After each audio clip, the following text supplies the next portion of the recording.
ഫസ്റ്റത്തെ അറ്റംപ്റ്റ് തന്നെ കത്തിക്കയറി. അപ്പം അച്ഛൻ പ്രൊഫസർ ആയിരുന്നല്ലോ. അപ്പൊ എന്തായാലും നമ്മൾ ചിന്തിക്കുന്നില്ല, ഓക്കെ മക്കൾ ഭയങ്കര സ്റ്റുഡിയസ് ആയിരിക്കും, ഭയങ്കര ക്ലാസ്സിൽ ഫസ്റ്റ്, അപ്പൊ അങ്ങനെയൊക്കെ ആയിരുന്നോ? ഫസ്റ്റ് ഒന്നും ആയില്ലെങ്കിലും പഠിത്തത്തിന് വളരെ ഇമ്പോർട്ടൻസ് ഉണ്ടായിരുന്നു, പ്രത്യേകിച്ചും ഹിന്ദി.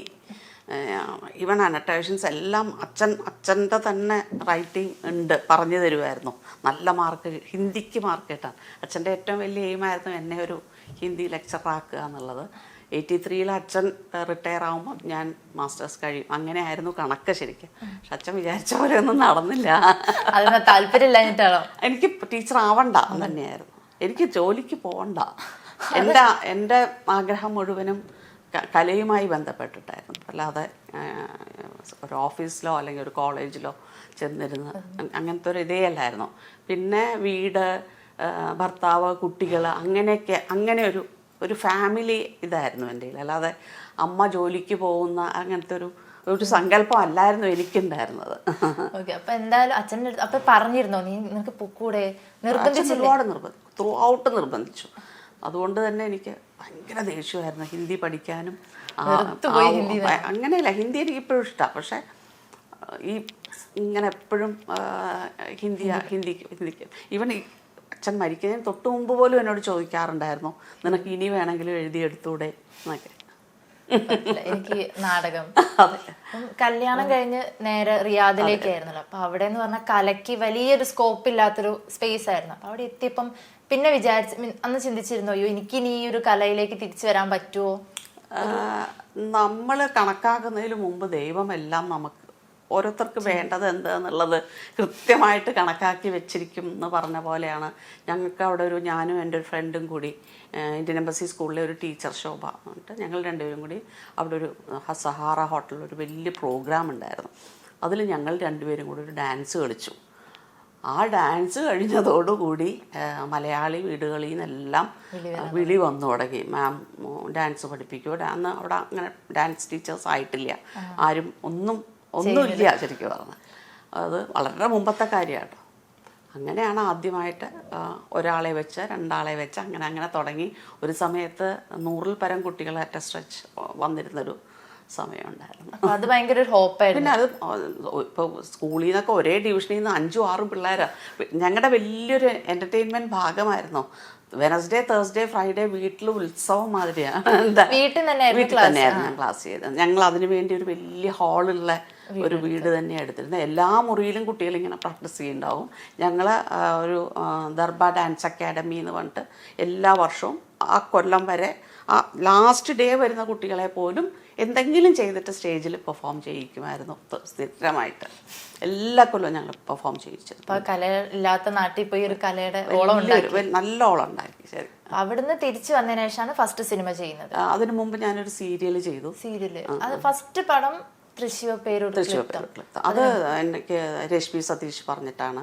അത് ജസ്റ്റ് രതീഷിനും ഞാൻ ഓഡീഷന് ചെല്ലുമ്പോൾ രതീഷും റഫീഖും അവിടെ ഉണ്ട്, രതീഷ് കുമാർ. അപ്പോൾ ഓഡീഷനൊന്നും ചെയ്യേണ്ടി വന്നില്ല, നേരെ എടുത്തു. പക്ഷെ എൻ്റെ സിനിമ അതാണ് ആദ്യം അഭിനയിച്ചെങ്കിലും പുറത്തു വന്നത് ആദ്യം രക്ഷാധികാരി ബൈജു ഒപ്പാണ്. പക്ഷെ മാമിന്റെ സ്വഭാവത്തോട് കുറെ കൂടെ അടുത്ത് നിൽക്കുന്ന സിനിമ എന്ന് പറയുന്നത് ആവേശമായിരുന്നു. ഇതുവരെ നോക്കിയാൽ അതാണ് ആവേശം. അതിന് മുന്നേ കിട്ടിയതൊക്കെ ഭയങ്കര സീരിയസ്, അല്ലെങ്കിൽ ആ ഒരു ഫേസിൽ മാമിനെ നമുക്ക് പെട്ടെന്ന് ഇമാജിൻ ചെയ്യാൻ പറ്റില്ല. പ്രത്യേകിച്ച് ആവേശം കണ്ടതിന് ശേഷം വൈറസിലൊക്കെ ഉള്ള പോലത്തെ ക്യാരക്ടർ. ആ ഒരു സമയത്ത് എനിക്ക് കുറച്ചുകൂടെ കോമഡി അങ്ങനെയൊക്കെ ചിന്തിച്ചിരുന്നു, കോമഡി ചെയ്യണം. ഞാൻ വലിയ ആഗ്രഹങ്ങളൊന്നും വയ്ക്കാറില്ല, ഉള്ളതിൽ വെരി ഹാപ്പി. കാരണം ഇതുവരെ ആരോടും പറയാതെ തന്നെ കുറേയൊക്കെ ഭാഗ്യമാണ്. ഇതുവരെയും എനിക്ക് അങ്ങനെ ഗ്യാപ്പ് ഉണ്ടായിട്ടില്ല, വലിയ ഗ്യാപ്പ് ഉണ്ടായി. തുടങ്ങിയ തൊട്ട് ഇതുവരെ ഒരുപാട് സിനിമ, ഒരുപാട് പരസ്യങ്ങൾ, ഒരുപാട് മ്യൂസിക് ആൽബംസ്, ഷോർട്ട് ഫിലിംസ് ഒക്കെ ചെയ്തിട്ടുണ്ട്. ഇപ്പോഴും വന്നുകൊണ്ടിരിക്കുന്നു. എനിക്ക് എത്തിക്കാൻ പറ്റാത്ത ബുദ്ധിമുട്ടേ ഉള്ളൂ.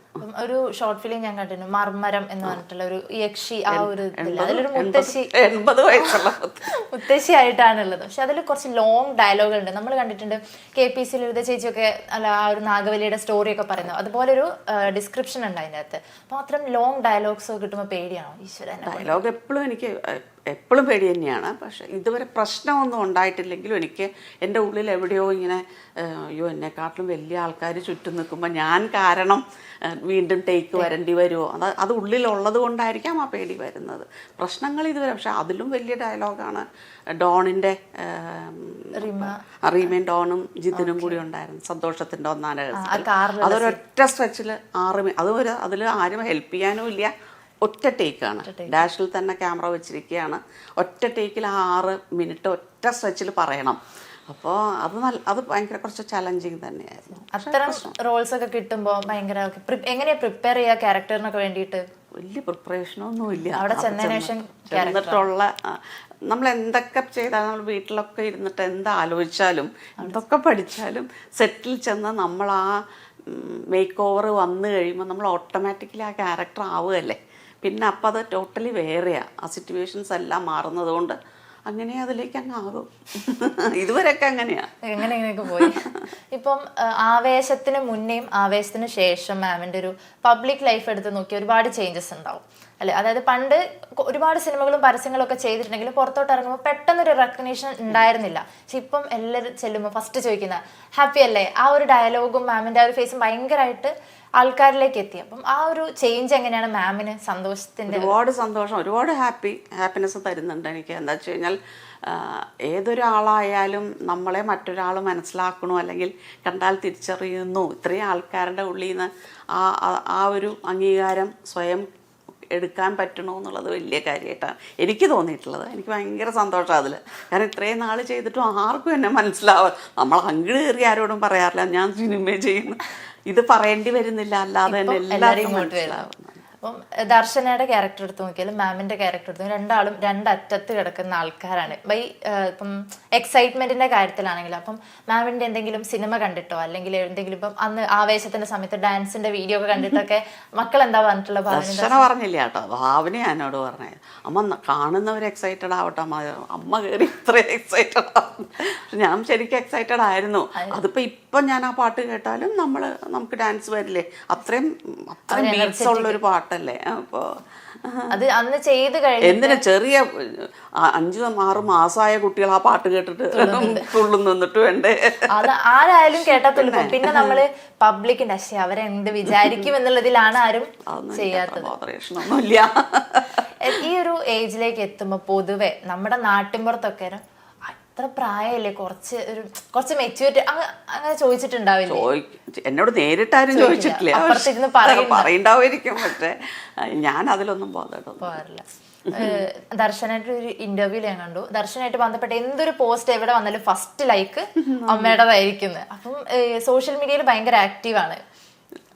ഞാൻ നോക്കാറുണ്ട്, സ്ഥിരമായിട്ട് നോക്കാറുണ്ട്. എനിക്കങ്ങനെ ആരെയും ഇപ്പോൾ ഒരാൾ നമ്മളെയും കൂടി ചേർത്തൊരു പോസ്റ്റ് ഇട്ടു, അത് നമ്മൾ ഒന്നും കൂടി റീപോസ്റ്റ്, അതൊരു സന്തോഷമായിട്ടാണ് അവർക്കും സന്തോഷമല്ലേ നമ്മളത് ചെയ്തു എന്നാണ് ഞാൻ എടുക്കാറ് കേട്ടോ. എനിക്കറിയില്ല. അതായത് സോഷ്യൽ മീഡിയയിൽ ഇപ്പം പൊതുവെ നമ്മൾ പറയാറുള്ളത് ഇൻസ്റ്റഗ്രാം യൂത്തിന്റെ ആണ് എന്ന് പറയും, അതുപോലെ ഫേസ്ബുക്ക് ആണ് കുറച്ചുകൂടെ പ്രായരുടെ, അങ്ങനെ തോന്നിയിട്ടുണ്ട്. പക്ഷെ മാം പക്ഷെ ഇൻസ്റ്റഗ്രാമിലാണ് കൂടുതലുള്ളത്. അപ്പോൾ ഈ ഒരു കൂടുതൽ എനിക്ക് അപ് ടു ഡേറ്റ് ആയിട്ട് കാണുന്നത് ഇൻസ്റ്റഗ്രാമുമായിട്ടാണ്. ഓക്കെ. അപ്പോൾ ഈ പടങ്ങളൊക്കെ ചെയ്തു കഴിഞ്ഞാൽ മക്കൾ എങ്ങനെയാ ക്രിട്ടിസൈസ് അല്ല അഭിപ്രായങ്ങൾ പറയാറുള്ളത്? അതിൽ ഏറ്റവും കൂടുതൽ ഇപ്പോൾ ഇതുവരെ ചെയ്തതിൽ അഭിപ്രായങ്ങൾ നല്ലതൊരുപാട് പറഞ്ഞിട്ടുള്ളത് ആവേശവും വൈറസുമാണ്. അവർക്ക് ദർശനയോടും ഭാവനയോടും ഇപ്പോഴും ചോദിച്ചാൽ അവരുടെ ബെസ്റ്റ് എന്ന് ചോദിച്ചാൽ ഇതുവരെ വൈറസാണ് പറഞ്ഞിരുന്നത്. അപ്പോൾ ആ ഒരു ഒറ്റ സീനാണെങ്കിലും ആ സീൻ ഭയങ്കരമായിട്ട് എല്ലാവർക്കും അതെനിക്ക് ഇവർ മാത്രമല്ല, എനിക്ക് ഒരുപാട് പേര് ഈവൻ ഒറ്റപ്പാലം, പാലക്കാട് ആ ഭാഗങ്ങളിലെ ഒരുപാട് അമ്മമാരെന്നോട് പറഞ്ഞിട്ടുണ്ട് ഞങ്ങളുടെ വീട്ടിലത്തെ ഒരു അമ്മയെ പോലെയാ തോന്നിയെന്ന്. അത് നിപ്പയുടെ എൻ്റെ നാട്ടിലാണ് നിപ്പ വന്നത്. എൻ്റെ അവിടെ നിന്നായിരുന്നു സ്റ്റാർട്ടിങ്, ബാലുശ്ശേരി ആ ഒരു ഭാഗത്ത് നിന്ന്. അപ്പം ഞങ്ങൾക്ക് ആ സമയത്ത് പേടിച്ചിരിക്കുന്നു. അപ്പം നമ്മുടെ നാടിൻ്റെ കഥ ഒരു സിനിമയിൽ വരുന്നു എന്ന് പറയുമ്പം ഭയങ്കര എക്സൈറ്റ്മെൻറ്റ്, പേടിയുമായിരുന്നു. പിന്നെ ആവേശമൊക്കെ ഇറങ്ങിയതിന് ശേഷം ഓക്കെ അത് മാം ആയിരുന്നല്ലേ നമുക്ക്, കാരണം അതിൽ ഭയങ്കര സീരിയസ് ഫേസ് ആണ്, ഭയങ്കര ഒരു ബോൾഡായിട്ടുള്ള ഒരു അമ്മയാണ്.